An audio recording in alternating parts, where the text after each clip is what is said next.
안녕하십니까. 소중한 나 무한 행복 소나무 시간입니다. 여러분들 만나서 반갑습니다. 우리가 이번 생에 부처님의 가르침을 만날 수 있다는 것은 정말 큰 복이 있기 때문입니다.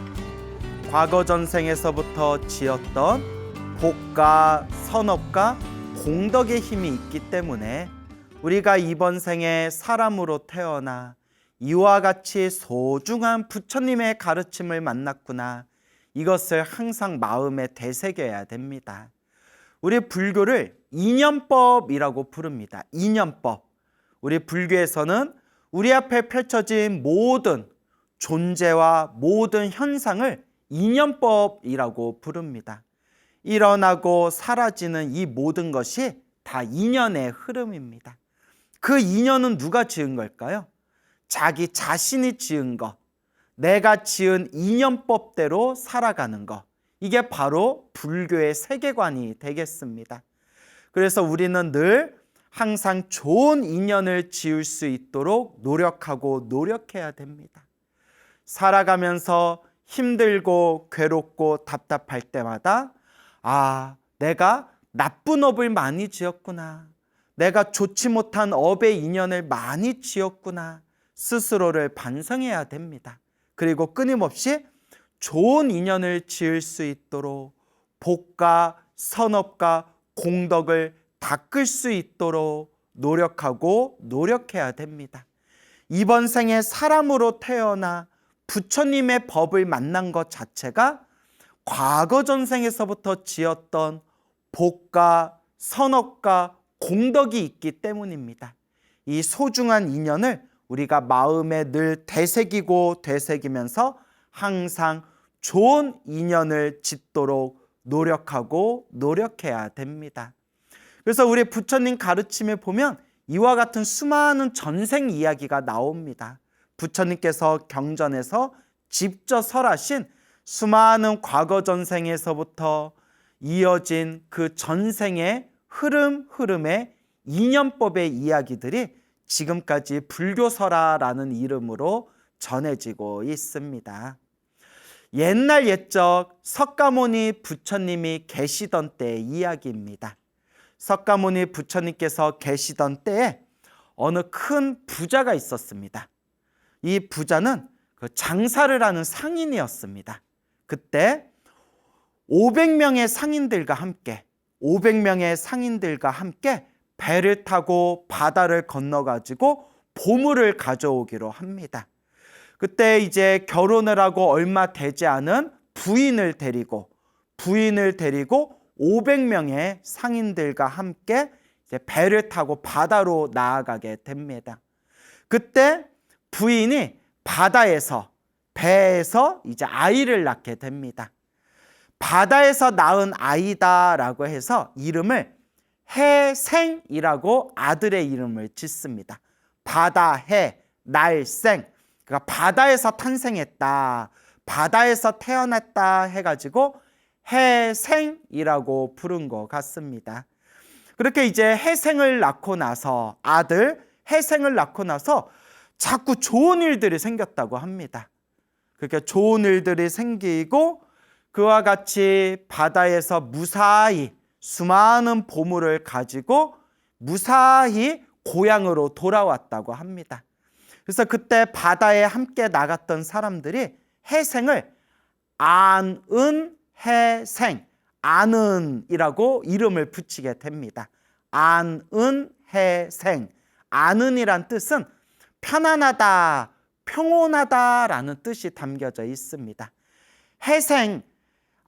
우리 아기 해생 덕분에 자꾸 좋은 일이 생기고 아무도 다치지 않고 무사히 바다를 건너와서 큰 보물을 가지고 고향으로 돌아왔다 해가지고 해생을 이름 앞에 편안하다, 평온하다라는 이름을 붙이게 된 겁니다. 이 해생이 무럭무럭 자라게 됩니다. 무럭무럭 자라나서 이제 자기도 아버지처럼 수많은 사람들과 바다를 건너서 보물을 가져오기로 결심을 합니다. 그래서 500명의 상인들을 모아가지고 이 500명의 상인들과 함께 혜생이 이제 배를 타고 바다를 건너서 보물을 구하고자 합니다. 그럴 때 그 바다 한가운데에서 엄청난 비바람과 태풍과 회오리 바람이 막 불면서 수많은 사람들이 이제 공포에 떨게 됩니다. 잘못하면 이제 배가 난파당하게 생기는 겁니다. 그때 500명의 상인들이 저마다 자기가 모시고 있는 하늘의 신의 이름을 부르면서, 자기가 모시고 있는 신들의 이름을 부르면서, 그때 얼마나 많은 종교가 있었겠습니까? 그 각각의 종교에서 자기가 믿고 있는 신의 이름을 부르면서 살려주십시오, 살려주십시오 간절하게 기도를 합니다. 그때 이 혜생은 불자였나 봅니다. 부처님의 제자였나 봅니다. 혜생이 그 수많은 상인들 앞에서 다음과 같이 이야기합니다. 여러분, 이 세상에는 부처님이라는 위대하고 거룩한 분이 계십니다. 우리가 지극한 마음으로 부처님의 이름을 다 함께 부른다면 분명히 부처님께서 우리들을 구제해 주실 겁니다. 우리 다 함께 부처님을 부릅시다 라고 혜생이 이야기를 합니다. 500명의 상인들이 혜생의 말을 듣고 혜생이 그 500명 상인들의 어떤 리더 같은 역할을 하고 있었으니까 이 혜생의 리더와 같은 역할을 하고 있는 이 혜생의 말을 듣고 500명의 상인들이 다 함께 나무 붓다, 나무 붓다, 한자로는 나무 불타야, 나무 불타야 라고 연부를 하게 됩니다. 나무라는 것은 귀합니다. 돌아갈 귀, 의지할 의, 당신께 돌아가 의지합니다. 귀합니다. 공경합니다 라는 뜻을 담고 있습니다. 나무, 귀합니다. 돌아가 의지합니다. 공경합니다. 그래서 우리가 나무, 아미, 타불 할 때 나무, 나무 관세음보살 할 때 나무, 천수경에서 나무상주 시방불, 나무상주 시방법, 나무상주 시방승 할 때 나무라는 뜻이 귀합니다. 우리가 삼귀라고 하죠. 귀합니다. 부처님께 귀합니다 라는 뜻입니다. 그래서 여러분, 우리가 신묘장구 대다란이 외울 때 나모라 단나다라야야 하고 쭉 외우지 않습니까? 나모라 할 때 나모가 나무아미타불, 나무관세음보살 할 때 나무하고 같은 뜻입니다. 우리 절에 평생 다니신 불자님들도 법문을 안 들으시니까 이런 걸 잘 모르시더라고요. 우리가 나무아미타불, 나무관세음보살 할 때 나무하고 신묘장구 대다란에 나모라 다나다라 할 때 나모하고 같은 뜻입니다, 여러분. 그래서 귀합니다, 공경합니다, 돌아가 의지합니다 라는 뜻이 있습니다. 그 불타야, 불타는 붓다, 부처님을 뜻하는 표현입니다. 부처님, 붓다, 불타. 그 야라는 뜻은 모모에게라는 그런 어떤 어휘라고 합니다. 모모에게. 그러니까 나무 불타야 하면 부처님에게 귀합니다. 부처님에게 돌아가 의지합니다 라는 뜻이 담겨져 있는 겁니다. 그래서 나무 불타야, 나무 불타야, 나무 붓다야, 나무 붓다야, 일심으로 거룩한 부처님께 귀합니다. 일심으로 연부를 했을 때 그 500명 상인들의 연부라는 지극한 그 마음이 저 멀리 떨어진 석가모니 부처님께까지 그 마음이 와닿습니다. 부처님께서 신통력으로 그 멀리 그 신통의 힘으로 꿰뚫어 보시고, 바다에 나간 500명의 상인들이 비바람이 불고 회오리 바람이 몰아치니 부처님께 간절하게 연불하면서 구제받기를 원하는구나, 고통에서 벗어나기를 원하는구나. 석가모니 부처님께서 그 모습을 완벽하게 신통력으로 꿰뚫어 보시고 부처님께서 위대한 신통의 힘을 일으키셔서 그 바다에 회오리바람과 비바람이 다 멈춰서 잔잔하게 만들어 버리고 그 500명의 상인들의 그 걱정과 두려움을 싹 소멸시켜 줍니다. 이와 같이 이제 살아남은 그 500명의 상인들이 다 함께 기뻐합니다. 다 함께 크게 기뻐하면서 이제 해생각 이렇게 이제 이야기를 합니다. 우리가 부처님을 향해서 간절하게 염불했기 때문에 부처님께서 우리를 구제해 주신 것입니다. 그러니 우리가 무사히 고향으로 돌아가게 되면 부처님과 거룩한 스님들을 모시고 공양을 올리고 부처님께 법을 청해 듭시다. 부처님께 은혜를 갚읍시다 라고 서로 이제 입을 맞추게 됩니다. 어쨌거나 해생을 포함해서 해생과 함께 500명의 상인들이 바다에서 이제 진귀한 귀하고 귀한 보물을 가득가득 구해가지고 고향으로 무사히 돌아오게 됩니다. 그리고 부처님의 은혜를 갚기 위해서 이제 아주 큰 잔치상을 이제 만든 뒤에 거룩하신 부처님과 부처님의 거룩한 수많은 제자분들을 함께 모셔서 공양청을 올리게 됩니다. 부처님과 수많은 이제 비구 스님들이 함께 공양청을 받으시고 그 500명의 상인들이 올리는 공양을 맛있게 잡수신 뒤에 이제 그 공양하시던 상을 다 물리고 나서 부처님께서 이제 법을 설하시게 됩니다. 그래서 부처님께서도 공양을 맛있게 잡수신 뒤에 그 자리에 있는 그 500명의 상인들과 함께 그 자리에 있는 수많은 사람들에게 부처님께서 법을 설하십니다. 그런데 이 500명의 상인들이 부처님의 법을 딱 들은 뒤에 그 자리에서 마음에 크나큰 기쁨과 희열과 환희심을 일으키게 됩니다. 그리고 해생을 포함해서 이 500명의 상인들이 다 함께 부처님께 머리 깎고 출가하여 비구 스님이 되기를 청하옵니다. 그때 부처님께서 바야흐로 때가 되었음을 꿰뚫어 보시고 이 모든 시절 인연이 무르익었음을 꿰뚫어 보시고 해생을 포함해서 그 500명의 상인들에게 다음과 같이 말씀하십니다. 잘 왔도다 비구여, 잘 왔노라 비구여 하는 순간 그 자리에 있었던 500명의 상인들의 머리카락이 저절로 우수수수수 떨어지고 옷이 저절로 승복으로 바뀌면서 거룩한 스님의 모습으로 저절로 짠 하고 변신했다고 합니다.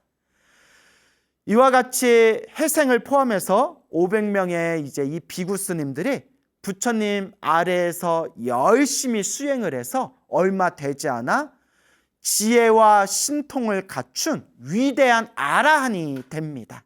위대한 아라한의 깨달음을 얻게 됩니다. 그래서 모든 번뇌와 망상이 사라진, 탐욕과 성냄과 어리석음이 사라진 거룩한 성자를 아라한이라고 부르게 됩니다. 그때 부처님의 아래에서 수행을 하고 있던 다른 비구 스님들이 어느 날 부처님께 찾아와서 이렇게 여쭈어 봅니다. 거룩하신 세존이시여, 저 500의 아라한들은 본래 물건을 사고 파는 상인들이었고 바다 건너서 보물을 구하고 고향으로 돌아온 그런 이제 장사를 하는 상인들이었습니다. 근데 저들은 어떤 인연이 있어서 저와 같이 부처님의 설법을 한번 들은 것만으로도 저와 같이 마음의 기쁨을 느끼고 그 자리에서 머리 깎고 출가해서 스님이 되어 저렇게 열심히 수행해서 번뇌와 망상이 사라진 거룩한 성자 아라한이 된 것입니까? 이게 어떤 인연입니까? 라고 부처님께 여쭈어 봅니다. 그때 부처님께서 다음과 같이 말씀하십니다. 그대들이여 나의 말을 잘 듣거라. 부처님의 말을 잘 듣거라. 저 500의 아라한, 저 비구들은 이번 생에서만 부처님의 가피, 부처님의 도움을 받은 것이 아니다. 이미 수없는 과거 전생에 이미 저 500의 아라한 비구들은 크나큰 가피를 받은 적이 있었느니라 라고 하면서 머나먼 과거 전생 이야기를 들려주십니다. 머나먼 수없는 과거 전생에 신통력을 가진 신선이 있었다고 합니다. 신선. 아주 신통력, 크나큰 신통의 힘을 갖춘 신선이 있었는데 이렇게 홀로 숲에 머무르면서 수행을 하고 있었다고 합니다. 그때 바다를 건너 보물을 구하고자 했던 500의 상인들이 있었는데 이 500의 상인들이 길을 지나가다가 이 숲속에서 수행하고 있는 신선을 만나게 됩니다. 신선의 모습을 보고 저분은 범상치 않은 분인 것 같다라는 생각이 들어서 500의 상인들이 신선에게 공양을 올리고 이제 설법을 듣게 됩니다. 신선의 설법을 듣고 감동을 받은 상인들이 신선과 함께 신선이시여 선인이시여 우리가 바다 건너 보물을 구하고자 하는데 저희와 함께 가시겠습니까? 저희가 잘 모실 테니 저희와 함께 바다 건너 보물을 함께 구하지요 라고 상인들이 이제 이야기하게 됩니다. 그때 신선이 나는 그런 거에 관심이 없소. 그대들이나 무사히 잘 다녀오시오 하면서 이 신선이 상인들에게 이렇게 이야기를 합니다. 그대들이 혹 바다 건너 위급하고 어려운 일을 겪게 되었을 때 간절하게 나의 이름을 부른다면 신선인 나의 이름을 부른다면 내가 신통의 힘으로 그대들을 무사히 그대들의 그 어려움과 그 고통을 구제해 주겠소 라고 신선이 약속을 합니다. 500의 상인들이 배를 타고 바다를 건너 보물을 구하는데 그때도 그 바다에 회오리 바람이 막 불고 수많은 막 비바람이 막 그냥 몰아닥치면서 배가 금방이라도 이제 뒤집히는 상황에 처하게 됩니다. 그때 500의 상인들이 두려움에 떨면서 간절하게 그 숲속에서 수행하던 신선의 이름을 불렀다고 합니다. 간절하게 신선의 이름을 부르고 불렀을 때 이 신선이 숲속에 있던 신선이 신통의 힘으로 500의 그 상인들이 위급한 일을 당해서 나의 이름을 부르는구나. 내가 약속대로 내 신통의 힘으로 그 사람들을 구제해 줘야 되겠구나 해가지고 이제 그 신선이 신통력으로 그 비바람과 폭풍과 회오리 바람을 딱 멈추게 하고 그 500의 상인들을 바다에서 그렇게 이제 무사히 고향으로 돌아올 수 있도록 신통의 힘으로 도와주게 됩니다. 자, 여기까지 이제 석가모니 부처님께서 비구 스님들에게 전생 이야기를 하시면서 석가모니 부처님께서 이와 같이 말씀하십니다. 그대들이여 그때 수없는 과거 전생에 신통력을 가지고 있던 신선이 바로 나 석가모니 부처의 과거 전생이었고 깨달음을 얻지 못하고 번뇌가 있었던 신선이었을 때에도 그와 같이 사람들을 구제해주고 저 500의 상인들을 내가 구출해 주었는데 하물며 지금은 모든 번뇌가 사라지고 지혜와 신통과 자비와 복덕을 완벽하게 갖춘 깨달음을 이룬 부처님이 되었는데 하물며 저 500의 상인들을 어찌 구제하지 못하였겠는가 라는 말씀을 하시니 그 자리에 설법을 들었던 수많은 비구 스님들과 불자들이 다 함께 기뻐하고 다 함께 큰 기쁨을 일으켰다고 합니다. 자, 이와 같이 우리 부처님의 이런 자비하신, 그리고 부처님의 위대한 신통의 힘으로써 중생을 제도하시는 거룩한 모습을 표현하고 있는 그런 불교설화가 되겠습니다. 그래서 옛 선지식들께서는 항상 이런 말씀을 하십니다. 어떻게든 부처님과 인연을 맺어라. 어떻게든 부처님과 인연을 맺어라. 살짝이라도 부처님과 인연을 맺을 수만 있다면 반드시 그 사람은 깨달음을 얻을 수 있는 씨앗을 심게 된 것이니라 라고 말씀을 하십니다. 그럼 우리가 부처님과 인연을 맺을 수 있는 방법이 무엇일까요? 부처님을 향해서 절을 한 번이라도 더 하고, 부처님을 향해서 염불을 한 번이라도 더 하고, 부처님의 말씀 한 구절 한 개송이라도 사경을 하거나 입으로 외우거나 마음으로 되뇌일 수 있다면 그것이 바로 누구와 인연을 맺은 것이다? 바로 부처님과 인연을 맺게 되는 소중한 인연의 도리가 펼쳐지는 것이다 라는 것을 우리가 꼭 명심해야 됩니다. 이런 이야기를 통해서 저는 이런 생각을 해봅니다. 우리는 억겁의 윤회의 세월 속에 얼마나 많은 복과 선업과 공덕을 지었기에 이렇게 위대하신 부처님과 이와 같이 소중한 인연을 맺을 수 있었을까? 참으로 신기하고 신기하도다. 그나마 우리같이 업장 두껍고 업보가 많은 우리 같은 중생조차도 그나마 과거 전생에 한 가닥 성근이 있어서, 착한 뿌리가 있어서 이번 생에 이와 같이 위대하신 부처님과 인연을 맺게 되었구나. 그러니 이번 생 절대 허망하게 살지 말고, 헛되게 살지 말고 노는 입에 염불하겠다라는 마음으로 한 번이라도 더 염불하고 한 번이라도 더 부처님의 가르침을 마음에 되새겨야 되겠구나라는 것을 끊임없이 우리가 가슴속에 각인해야 됩니다. 우리가 정말 복이 많아서 이와 같이 위대한 부처님의 가르침을 만났습니다.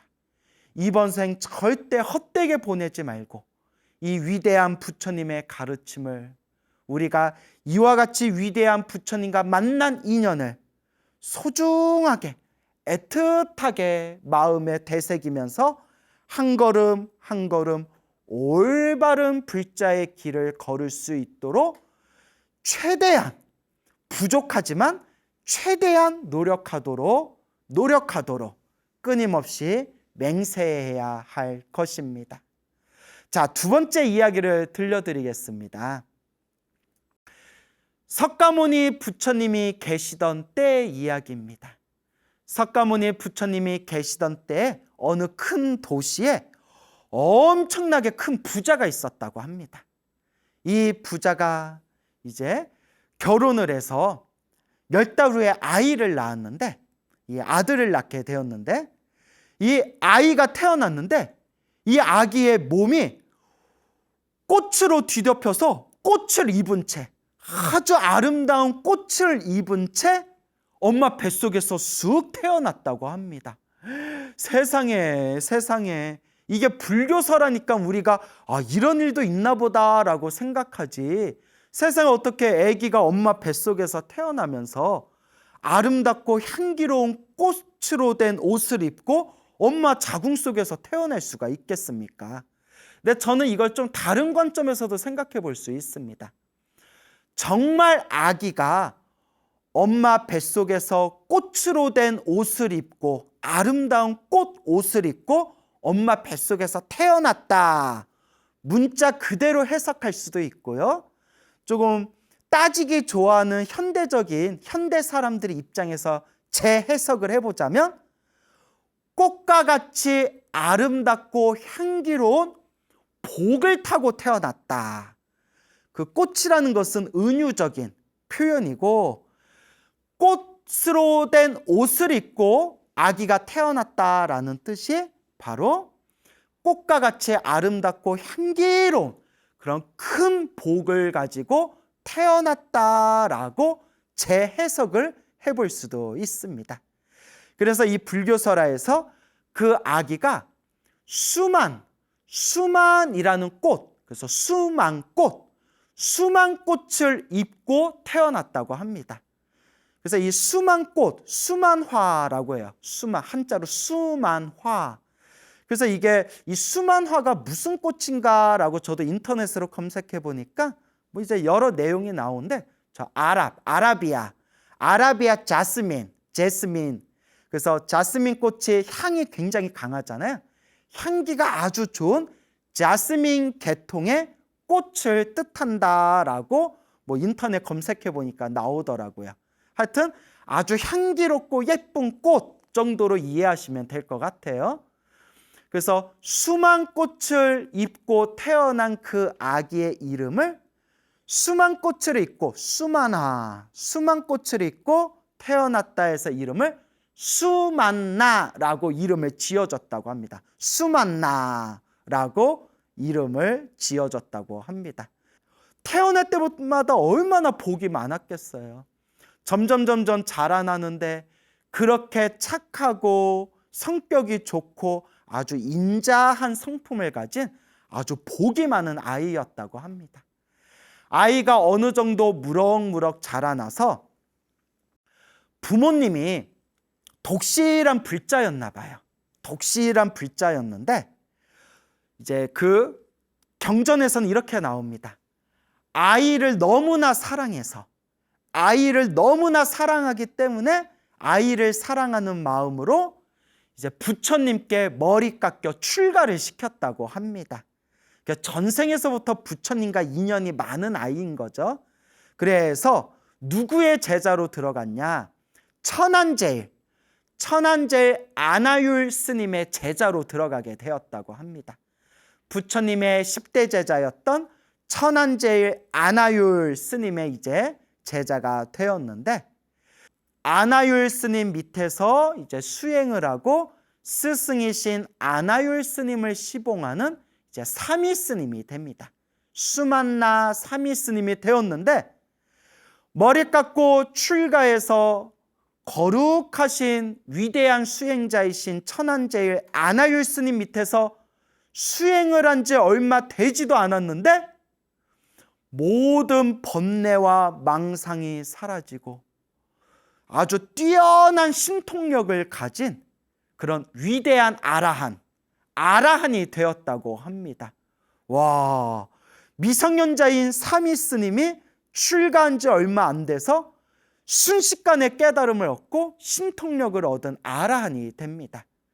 근데 우리가 모든 번뇌와 망상이 사라진 거룩한 성자를 아라한이라고 하잖아요.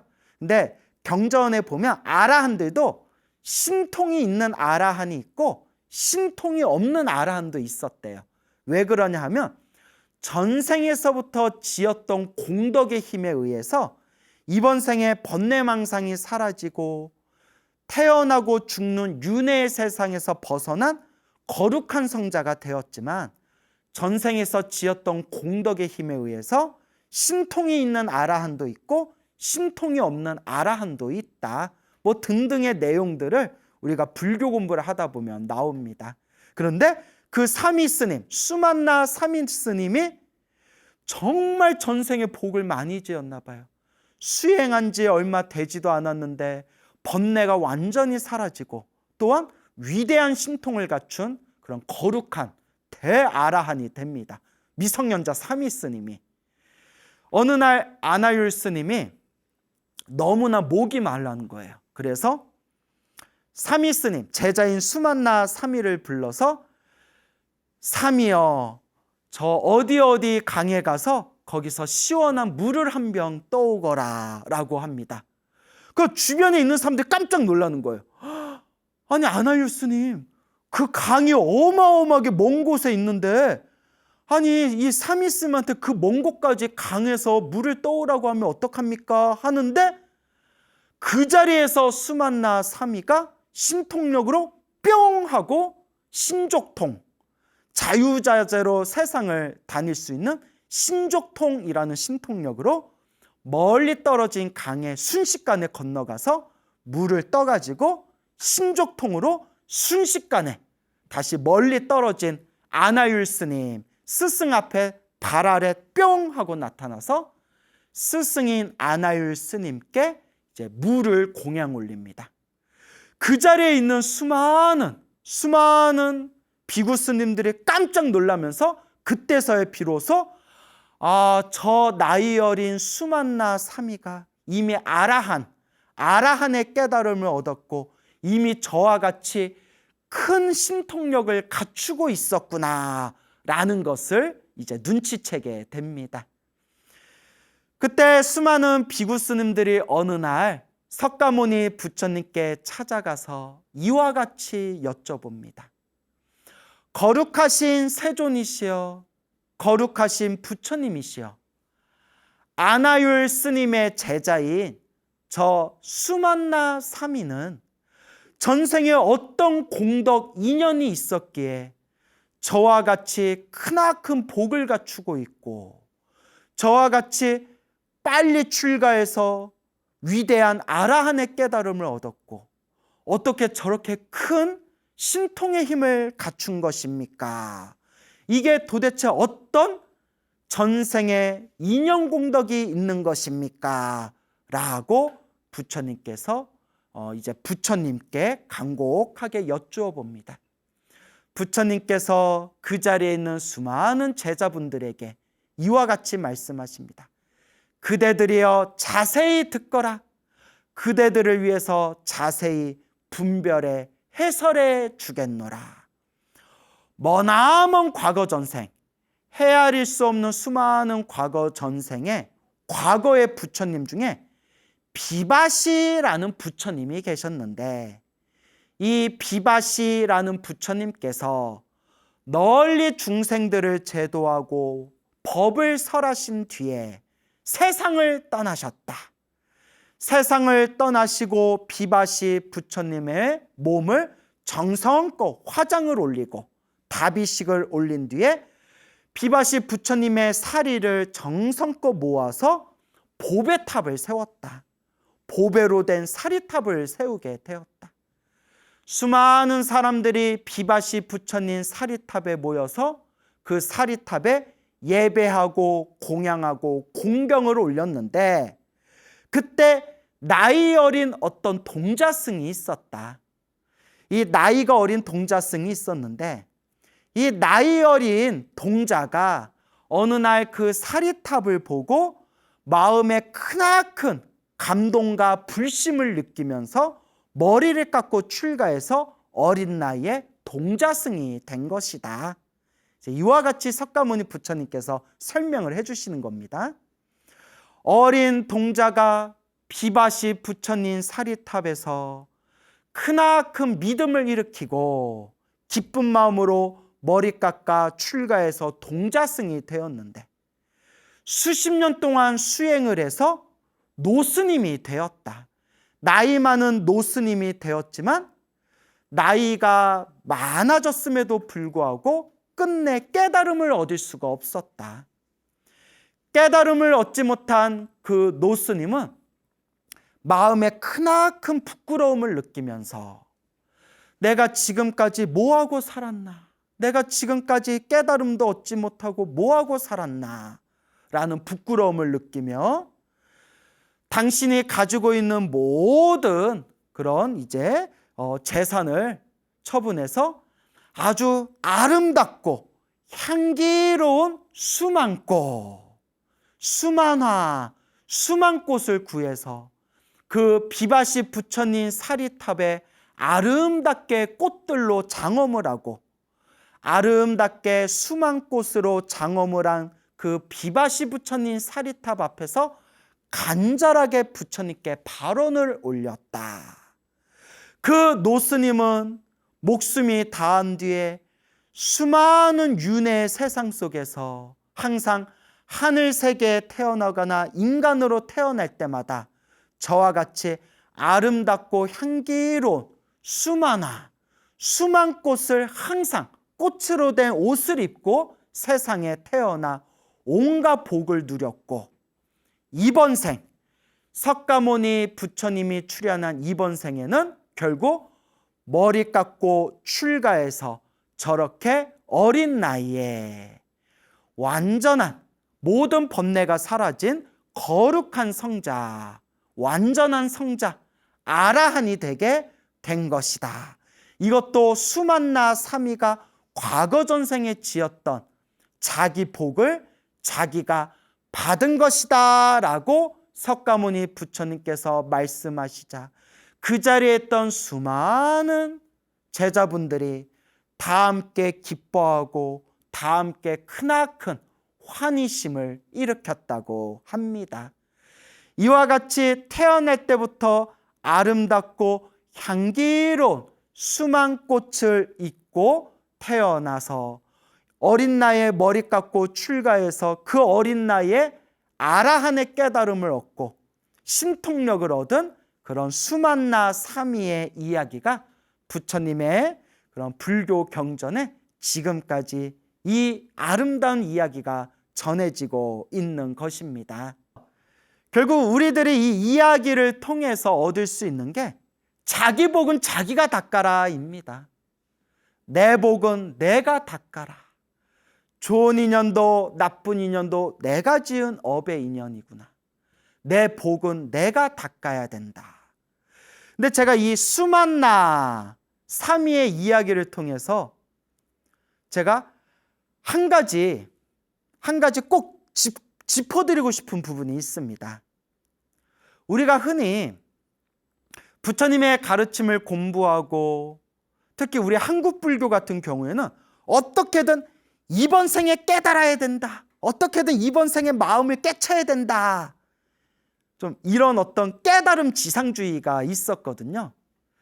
근데 제가 이 수만나 사미의 전생 이야기를 통해서 봤을 때 비바시 부처님 시절에 어린 동자승으로 출가했고 노스님이 될 때까지 수행을 했지만 결국 깨달음을 얻지는 못했고 스스로 부끄러워하고 스스로를 안타까워하면서 대신 당신이 온 힘을 기울여 수만 꽃을 구해 그 사리탑에다 공양을 올리고 그 공양을 올린 공덕의 힘으로 수없는 윤회의 세월 동안 그 복을 누리다가 결국 석가모니 부처님 그 시대에 다시 머리 깎고 출가해서 위대한 아라한이 되었다.